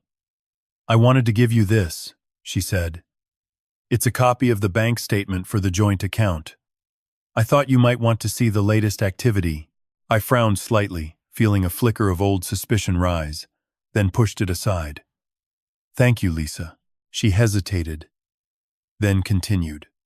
"I've been thinking about what Nathan said at graduation, about wanting to feel safe with both of us." I watched her hands as she smoothed the envelope, noting the way her wedding ring caught the light. "I want that too," I said. "For Nathan's sake." She gave a small, tentative smile. "I've started taking evening classes at the community college, something in interior design, just to keep my mind busy." I nodded, appreciating her effort. "Good. Learning something new can make us more steadfast." Add ending quotation mark. She glanced toward the hallway where Nathan's laughter echoed from the kitchen, where he was helping me prepare a snack. I hope he knows I still care. I felt a pang of sympathy rise, but also a reminder of the distance still between us. The kid knows she's his mom. Actions will show him more than words. Add ending quotation mark. She sighed. A soft sound that seemed to carry both regret and resolve. "I'll try to do better." I placed a hand on her shoulder, brief and reassuring. "We're all learning." She left shortly after, the door clicking shut behind her. I returned to the kitchen, where Nathan was spreading peanut butter on apple slices. "Hey, buddy," I said, leaning against the counter. "Want to try a new snack?" He looked up, eyes wide. "What is it?" I held up a slice of apple topped with a drizzle of honey and a sprinkle of cinnamon. Apple cinnamon bites. Mom used to make them when I was a kid. He took a bite, his face lighting up. "This is so good. Can we make more?" Add ending quotation mark. I laughed. My laugh light and unrestrained. "Sure thing. Let's make a batch together." Add ending quotation mark. We worked side by side, measuring honey, sprinkling cinnamon, the kitchen filling with a sweet, spicy aroma. As we worked, I noticed how Nathan's movements were sure, his confidence growing with each small task. After we finished, we placed the bites on a plate and carried them to the living room, setting them on the coffee table beside the envelope Lisa had left. I picked up the envelope, feeling the smooth paper, and opened it. The statement showed a modest balance. The recent transactions ordinary and transparent. No hidden transfers, no unfamiliar names. A sense of relief washed over me. Quiet but deep, I glanced at Nathan, the little boy arranging the bites into a neat circle. "Looks like everything's all right," I said, my voice calm. Add ending quotation mark. The little boy lifted his head, giggling. Add ending quotation mark. I nodded, feeling the tentative hook of future possibility tug at my thoughts. "If the weather holds, we'll go this Saturday." He raised his fist once. Vung. Add ending quotation mark. Later, as the sun dipped low, casting long shadows across the yard, I sat on the balcony with a notebook, reviewing a few ledger entries for work. I found the numbers familiar and steady, each line a testament to the routine I had rebuilt. A soft chime came from my phone. It was a message from Sarah. "Heard you and Nathan made apple bites. Sounds cute.